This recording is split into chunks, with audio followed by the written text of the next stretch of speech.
У татар разрез рубахи всегда был посередине. Огромная армия по тем временам с артиллерией, с конницей, судовой ратью. У татарского танца есть небольшая схожесть с ирландским танцем.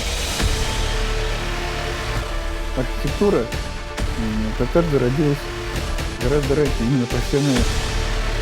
От этого музыка не перестает быть татарской.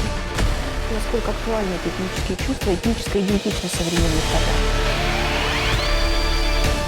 Народная культура не подразумевает ни покрытие головы. Архитектура должна другие какие-то формы рождать, она рождает именно чувства.